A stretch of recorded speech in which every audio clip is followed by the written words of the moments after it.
Hello అండి, నమస్తే. నేను మీ స్వాతిని. Welcome back to food is life. ఎండలు స్టార్ట్ అయిపోయాయండి. సో మనకి కూల్గా హెల్తీగా మనం ప్రిపేర్ చేసుకోగలిగే ఫ్రూట్ కస్టర్డ్ ఎలా ప్రిపేర్ చేసుకోవాలి అనేది అయితే నేను ఈ వీడియోలో చెప్పేస్తాను. మనకి బయట మార్కెట్స్లో దొరికే కూల్ డ్రింక్స్, మిల్క్ షేక్స్కి బదులుగా ఇలాగా హెల్తీగా అండ్ అలాగే నోటికి రుచిగా చల్లచల్లగా మనం ఫ్రూట్ కస్టర్డ్ని ఎలా ప్రిపేర్ చేసుకోవచ్చు అనేది ఈ వీడియోలో అయితే చెప్తాను. సో వీడియోని ఎక్కడ కూడా స్కిప్ చేయొద్దు, ఎండ్ వరకు అయితే ఈ వీడియోని చూడండి. మీకు ఈ వీడియో నచ్చితే నా ఛానల్కి సబ్స్క్రైబ్ చేసుకోండి. సో ఫస్ట్గా మనం బ్లాక్ గ్రేప్స్, బనానా, దానిమ్మ, అలాగే యాపిల్, డ్రై ఫ్రూట్స్, సో ఇవైతే నేను తీసుకున్నాను. అండ్ అలాగే ఇలాగా చిన్న చిన్న ముక్కలుగా అయితే అన్నీ కూడా కట్ చేసుకున్నాను. సో వీటిలోకి స్వీట్గా ఉన్న ఫ్రూట్స్నే తీసుకోండి, పుల్లగా ఉన్నవి అస్సలు అవాయిడ్ చేయండి. ఫస్ట్ అయితే గిన్నెలోకి 1 లీటర్ పాలనైతే పోసుకుంటున్నాను. ఇవి మనకి కాగి పొంగొచ్చేంత వరకు మనం కాచుకోవాలన్నమాట. సో ఈ లోపల పక్కన ఒక చిన్న గిన్నెలోకి 2 స్పూన్ల వరకు కస్టర్డ్ పౌడర్ని అయితే తీసుకున్నాను. నేను ఇక్కడ వెనీలా ఫ్లేవర్ కస్టర్డ్ పౌడర్ని అయితే తీసుకున్నాను.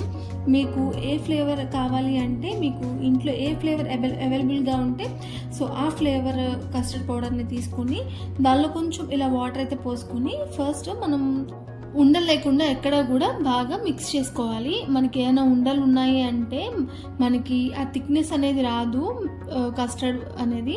సో మనకి ఉండలు లేకుండా ఇలా మంచిగా మిక్స్ చేసుకుని పక్కనైతే పెట్టుకోవాలి.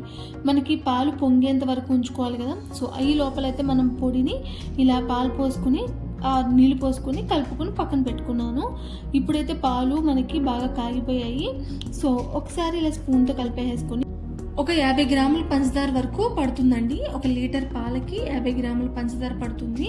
సో ఇలా వేసుకుని దాన్ని కూడా బాగా కలిసేటట్టు మిక్స్ చేసుకుంటూ ఉండాలి. పంచదార కరిగేంత వరకు ఇలా స్పూన్తో కలుపుకుంటూ ఉంటే మనకి పంచదార అనేది త్వరగా కలిసిపోతుంది అనమాట. సో ఇలా పంచదార కరిగిన తర్వాత మాత్రమే మనం కలుపుకున్న కస్టర్డ్ పౌడర్ మిశ్రమాన్ని ఇందులోకి అయితే వేసుకుంటున్నాను నేను. సో 1 లీటర్ పాలకి నేను 2 స్పూన్ నుంచి 2.5 స్పూన్ల వరకు కస్టర్డ్ పౌడర్ని 50 గ్రాముల పంచదారని వేసుకున్నాను. సో ఇలా కస్టర్డ్ పౌడర్ మిశ్రమాన్ని వేసుకుని బాగా మిక్స్ చేస్తూ ఉంటే ఈ లోపల మనకి కన్సిస్టెన్సీ అనేది కొంచెం థిక్ అవుతుంది అనమాట. సో అలా థిక్ అయ్యేంత వరకు మనం ఇలా కలుపుకుంటూనే ఉండాలి. ఒకసారి మనం ఆపేసామనుకోండి మనకి దగ్గరకు వచ్చేసి ఉండల్లా కట్టేస్తుంది. సో ఇలా థిక్నెస్ చూస్తున్నారు కదా. సో ఇలా థిక్నెస్ అనేది వచ్చిన తర్వాత స్టవ్ అయితే ఆఫ్ చేసేసుకోండి. ఆఫ్ చేసేసుకుని మనం ముందుగా రెడీ చేసి పెట్టుకున్న ఫ్రూట్స్ కట్ చేసి పెట్టుకున్నాం కదా ముక్కలుగా, సో వాటన్నిటినీ కూడా వేసుకోవాలన్నమాట. ఇందులోకి మనం అన్నీ కూడా స్వీట్నెస్ ఇచ్చే ఫ్రూట్స్ని వేసుకోవాలి. పుల్లగా ఉన్నవి వేసుకున్నాం అనుకోండి ఆ టేస్ట్ అనేది అస్సలు మారిపోతుంది. సో అన్నీ కూడా స్వీట్గా ఉన్నవి, హెల్దీగా ఉన్నవి మాత్రమే నేను ఇక్కడ వేసుకున్నాను. సో దీనిలోకి మనం దానిమ్మ అండ్ అలాగే పుల్ల ద్రాక్ష ఇలాంటివి పులుపుగా ఉండేవి అసలైతే వేసుకోవద్దు. మనకి మ్యాంగో సీజన్ వచ్చేసింది కాబట్టి మీకు అవైలబుల్గా ఉంటే మ్యాంగోని కూడా పీసెస్గా కట్ చేసుకుని ఇందులో అయితే వేసేసుకోవాలి. సో ఫస్ట్ అన్ని ముక్కలు వేసుకుని కలిపేసుకున్నా కదా ఫ్రూట్స్ అన్ని. ఇందులోకి నేను యాలకులు వేయడం మర్చిపోయాను. సో అందుకని ఫైనల్గా పైన అయితే యాలకుల్ని కాస్త అయితే దంచేసుకుని ఇలాగా ఈ మిశ్రమంలోకి అయితే కలిపేసుకుంటున్నాను. మీరు ఫ్రూట్ ముక్కలన్నీ కూడా వేసుకునే ముందరే ఒకసారి ఇలాచీని అయితే వేసుకుని పొడి ఆర్ ఏదైనా కాయలుగా ఉన్నా కానీ దంచుకుని వేసేసుకుని కలిపేసుకుని ఆ తర్వాత ఫ్రూట్స్ అయితే వేసుకోండి. సో ఫైనల్గా ఇలా వేసుకున్నా కానీ నో ప్రాబ్లం, బాగానే ఉంటుంది.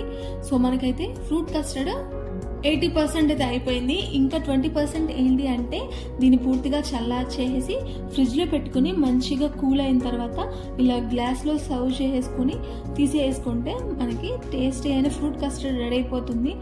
హెల్త్కి హెల్తీ ఉంటుంది అండ్ అలాగే టేస్ట్కి టేస్ట్ ఉంటుంది. ఈ సమ్మర్లో అయితే బెస్ట్ డ్రింక్ అని అయితే చెప్తాను నేను. సో మీరు కూడా ఒకసారి ఈ ఫ్రూట్ కస్టర్డ్ని కంపల్సరీ ట్రై చేయండి. సో పైన మనం గార్నిష్ చేసుకున్నాము ఫ్రూట్ ముక్కలతో, కొంచెం అలా పైన గార్నిష్ చేసుకుంటే చూడ్డానికి లుక్ కూడా మనకి చాలా బాగుంటుంది అనమాట. సో మధ్య మధ్యలో ఫ్రూట్ ముక్కలు తగులుతూ టేస్టీగా తీయగా చాలా బాగుంటుంది అండ్ అలాగే చాలా స్మూత్గా కూడా ఉంటుంది అనమాట. ఇది మిల్క్ షేక్ లాగా మనకి థిక్నెస్ కూడా ఉంటుంది కాబట్టి సో టేస్ట్ బాగుంటుంది అండ్ అలాగే హెల్తీ కూడా. కాబట్టి ఈ సమ్మర్లో ఈ ఫ్రూట్ కస్టర్డ్ని ఇలా అయితే ప్రిపేర్ చేసుకోండి. ఎలా వచ్చింది అనేది నాకైతే కామెంట్ సెక్షన్లో కమెంట్ చేసి చెప్పండి.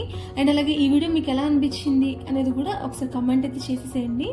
సో ఫైనల్గా మనకి fruit custard cool fruit custard అయితే ప్రిపేర్ అయిపోయింది. ఈ వీడియో మీకు నచ్చినట్లయితే ఒక లైక్ ఇవ్వండి అండ్ అలాగే నా ఛానల్ని సబ్స్క్రైబ్ చేసుకోండి.